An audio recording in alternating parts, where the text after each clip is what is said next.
السلام علیکم ورحمۃ اللہ وبرکاتہ۔ در صدق ناول یدنین علیہن من جلابیبہن ذالک ادنیٰ ان یعرفن فلا یؤذین۔ اپنی چادروں کا ایک حصہ خود پر ڈالے رہیں تاکہ پہچان لی جائیں اور انہیں ایذا نہ دی جائے۔ اپنے نفس کے دھوکے سے بچ کر رہنا بہت ضروری ہے، یہ بڑا فریبی ہے، ہمیں مغالطے میں نہ ڈال دے۔ کبھی اللہ کی رحمت پر تکیہ، کبھی ادنیٰ مستحبات پہ، کبھی تقدیر، کبھی لوگ اور کبھی جاہ و منزلت کا فریب، یہ ساری چیزیں انسان کی آخرت برباد کرنے کے لیے کافی ہیں۔ اللہ کو اس سے کوئی فرق نہیں پڑتا کہ آپ تب کیا تھے، اللہ سبحانہ و تعالیٰ یہ دیکھتے ہیں کہ آپ اب کیا ہیں، اور عنقریب تمہارا رب تمہیں اتنا دے گا کہ تم راضی ہو جاؤ گے۔ اس آیت کو کتنا غلط استعمال کیا ہے لوگوں نے۔ خود گناہوں میں لتھڑے ہوئے بھی ہوں تو بھی اس آیت کا سہارا لے کر سمجھتے ہیں کہ اللہ نے ان کو معاف کر دیا ہے۔ کچھ لوگ کہتے ہیں کہ نبی صلی اللہ علیہ وسلم تب تک راضی نہیں ہوں گے جب تک آخری امتی کو بھی جہنم سے نکال نہ لیں۔ نبی صلی اللہ علیہ وسلم حشر میں علی الاعلان کہیں گے کہ یہ میری قوم نے اس قرآن کو مکمل ترک کر دیا تھا، وہ حوض کوثر پر بدعتوں کو آنے سے خود روک دیں گے۔ اگر اللہ کی رضا کسی کو سزا دینے میں ہوئی تو نبی صلی اللہ علیہ وسلم اللہ کی رضا میں راضی ہوں گے۔ جب انہوں نے اپنے پیارے چچا ابو طالب کی سفارش نہیں کی تو ہم لوگ، جنہوں نے نہ ان کی پیروی کی نہ ان کی سنت زندہ کی بلکہ ہر جگہ ان کی سنتوں کا مذاق اڑایا ہے، ہم ہیں ہی اس قابل۔ اللہ چاہتا ہے کہ وہ ظالموں کو سزا دے، تو کیا اللہ کی رضا میں نبی صلی اللہ علیہ وسلم راضی نہیں ہوں گے؟ قیامت کا یہ ہولناک منظر جس دن انسان اپنے بھائی سے بھاگے گا۔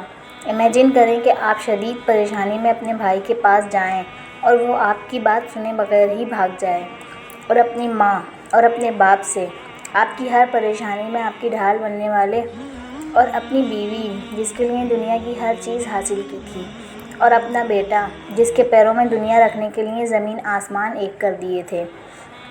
ان سب سے بھاگے گا انسان، ان سے نظریں چرائے گا، ان سے کترائے گا۔ اب خود سوچیں کہ ایسے حال میں جب سب کو اپنا حال پڑا ہوا ہو، آپ کو صرف ایک اللہ رب العزت کی ذات بچا سکتی ہے، تو کیوں نہ اس دنیا میں ہم اس سے غفر مانگ لیں۔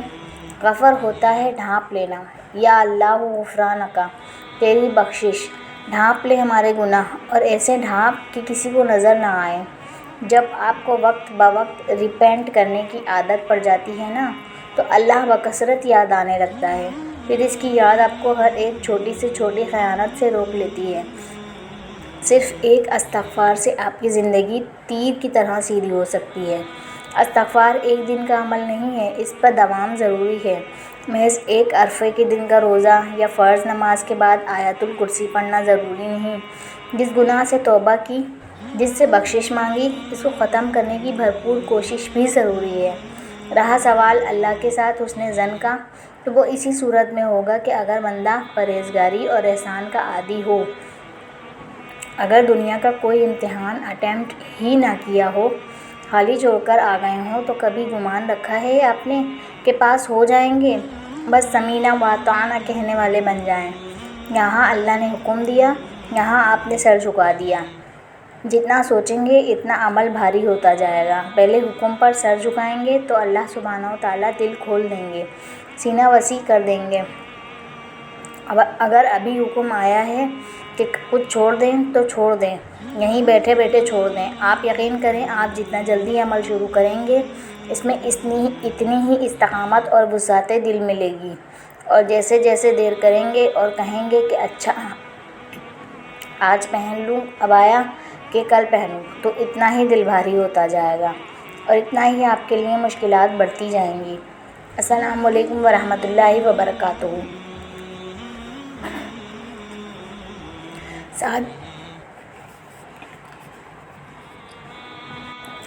سعد کی خوشگوار آواز پر وہ کتاب سے نکلی، کتاب پر تدبر کرتے کرتے نہ جانے کہاں سے کہاں نکل گئی تھی۔ تیزی سے نقاب کھینچ کر ناک پر چڑھایا، میں چلتی ہوں۔ وہ ہڑبڑا کر اٹھی۔ ظہر کا وقت ہو گیا تھا، اسے گھر جا کر کھانا بنانا تھا۔ ساتھ جھکی نظروں سے ہی اسباق میں سر ہلا کر ڈیسک پر بیٹھ گیا۔ یونیورسٹی بہت اچھی نہیں جا رہی تھی۔ سارا دن نور کے ساتھ گزار کر شام کو وہ شدید تھکی ہوئی ہوتی تھی۔ ایسے ہی اسائنمنٹس بنانا، نوٹس لینا وبال لگتا تھا، مگر وہ 24 گھنٹے فارغ بھی نہیں رہ سکتی تھی۔ اماں نے گھر سے کال کی تھی کہ حسیبہ کی شادی ہے اور اسے اٹینڈ کرنی ہے۔ اس نے صاحب سے بات کی تو اس نے کھلے دل سے اسے جانے کا کہا، بلکہ اصرار بھی کیا کہ وہ نور کی وجہ سے ادھر نہ رکے۔ آپ سے زیادہ پرانی دوست ہے وہ میری۔ آپ کو تو جمعہ 8 دن ہوئے ہیں نا اس سے ملے ہوئے۔ خیر، یونیورسٹی سے اگست کے پہلے ہفتے کی چھٹیاں ہوئیں تو وہ پاکستان آ گئی۔ آتے ہوئے ایک غلطی ہوئی کہ کتاب دوائے شافی لانا یاد ہی نہیں رہی۔ وہ پورا ہفتہ تو وہ یہاں گزار نہیں سکتی تھی، بس 3 دن بعد واپس جانے کا ارادہ تھا۔ دوپہر کو وہ پہنچی اور شام کو مہندی کا فنکشن تھا۔ حسیبہ کی منگنی پہ جو کچھ ہوا تھا وہ اس سب کو بالکل بھی نہیں بھولی تھی اور دہرانا بھی نہیں چاہتی تھی۔ یہ تمہارے تینوں دن کے کپڑے ہیں۔ دوپہر کو کیلولا کے بعد وہ اٹھی تو اماں الماری سے ہینگر نکال کر اس کے سامنے رکھ رہی تھیں۔ وہ نیند کی کیفیت سے نکلی تو ذرا سنبھل کر بیٹھ گئی۔ اماں وہ، یا اللہ کتنے پیار سے بنوائے ہیں انہوں نے ڈریسز۔ اللہ جی اب منع کیا تو کیا سوچیں گی وہ، کتنا برا لگے گا ان کو۔ کتنی بدتمیزی کی بات ہے، کیا سوچیں گی اماں میرے بارے میں، کتنی بے مروت لگوں گی میں ان کو۔ اماں وہ دھیرے سے کھنکھاری۔ میں چاہ رہی تھی کہ ہم عبایا لے لیا کروں شادی وغیرہ پہ۔ اماں نے سر اٹھایا۔ 2 لمحے کو تو ان کو سمجھ ہی نہیں آیا کہ کیا ہوا ہے، پھر سمجھ آیا تو ان کی کنپٹی کی رگیں ابھری۔ کیا مطلب؟ درستی سے سوال کیا۔ مطلب اب عبایا لیتی ہوں تو پراپر ہر جگہ لوں گی نا، شادیوں پہ کون لیتا ہے؟ میں لوں گی نا اماں، میں اول المسلمین بن جاؤں گی۔ بس کرو زخرف، یہ کتابی باتیں ہیں سب۔ اماں یہ فرض ہے ہم پر۔ وہ اٹھ کر بیٹھی۔ سفر کی تھکان ابھی تک نہیں اتری تھی۔ ہاں میں تو کافر ہوں نا تمہاری نظر میں، جو نہیں لیتے وہ سب جہنمی ہیں۔ اماں میں نے ایسے کب کہا؟ میں تو صرف اپنے لیے کہہ رہی ہوں۔ ہاں بھائی، پہلے کبھی میری مانی ہے جو اب مانو گی؟ مجھے تو اللہ نے اولاد ہی نافرمان دی ہے۔ وہ زور سے کپڑوں کو ایک طرف دھکیل کر باہر نکل گئیں۔ اللہ تعالیٰ وہ جانتی نہیں ہیں، انہیں ادراک دے دیں ان کا مواخذہ نہ کریں۔ بھاری دل سے دعا کر کے وہ اٹھی۔ ابھی کھانا تھا۔ مہندی شروع ہونے سے پہلے سب کزنز ڈھولکی لے کر بیٹھے ہوئے تھے۔ یہ سب وہی کزنز تھے جو کبھی اس کے بیسٹ فرینڈز تھے۔ ان کزنز کے بغیر اس کا کوئی پلان مکمل نہیں ہوتا تھا۔ اس کا اسکواڈ خاندان کا مشہور اسکواڈ تھا، اور اب وہ سیاہ عبایا پہ سیاہ اسٹولر لیے اجنبی بنی کچن کے سامنے کھڑی تھی۔ لڑکیاں تو سب نیچے بیٹھی مہندی لگانے کے ساتھ ساتھ ڈھولکی بجا رہی تھیں۔ لڑکے اوپر صوفوں پر بیٹھے ہنس کر ان پر فقرے کسنے میں مصروف تھے۔ اوہ تم کب آئیں؟ اور یہ کیا حولیہ بنایا ہوا ہے؟ بڑے تایا کے بیٹے عاشر نے سب سے پہلے اس کی موجودگی کو محسوس کیا تھا۔ میں ٹھیک ہوں، وہ نارمل لہجے میں جواب دے کر دوسری طرف دیکھنے لگی۔ سب ہٹ جاؤ یہاں سے، ہماری ولی اللہ کھڑی ہیں۔ چھوٹے چاچو کے بیٹے نے ہنس کر تبصرہ کیا تو اس نے چونک کر سر اٹھایا۔ ولی اللہ، دعا کرو نا بن جاؤں۔ ہاں تم جامعہ کھول لو یہاں۔ عاشق پھر سے ہنسا تھا۔ پھپھو کا بیٹا علی ابھی آیا تھا، وہ اس کا جڑواں تھا تو سب سے زیادہ دوستی اس کے ساتھ ہی تھی۔ اس کے پاس سے گزرتے اس نے ٹھٹک کر اسے دیکھا تھا۔ سیریسلی زخرف؟ انتہائی تحقیر سے اس کو سر سے پیر تک دیکھا۔ زخرف نے جواب نہیں دیا۔ اپنے قریبی لوگوں میں انسان خود کو زیادہ آکورڈ محسوس کرتا ہے۔ نہ جانے کتنی بار علی کے ساتھ بیٹھ کر اس نے حسیبہ باجی کے حجاب پہ الٹے سیدھے تبصرے کیے تھے۔ سو بورنگ۔ عجیب طریقے سے اسے دیکھ کر وہ آگے بڑھ گیا۔ اگر حالات پہلے والے ہوتے تو وہ اور علی وہاں کھڑے ہو کر ہر آنے جانے والے کو صحیح تنگ کرتے، مگر یہ زمانہ جاہلیت۔ وہ سر جھٹک کر کھڑی رہی۔ اللہ کی محبتوں کے لیے یہ چند لمحے کا ہنسی مذاق بھی چھوڑنا پڑتا ہے۔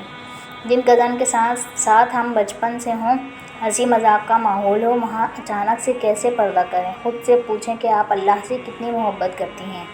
جتنی کرتی ہیں اتنا اسے ظاہر کر دیں۔ محبت کھوکھلے دعوے نہیں، ٹھوس ثبوت مانگتی ہے۔ اور یقین کریں زندگی کے کسی موڑ پر یہ کزنز آپ کے ساتھ نہیں ہوں گے، اور نہ ہی قبر میں اور نہ ہی حشر میں۔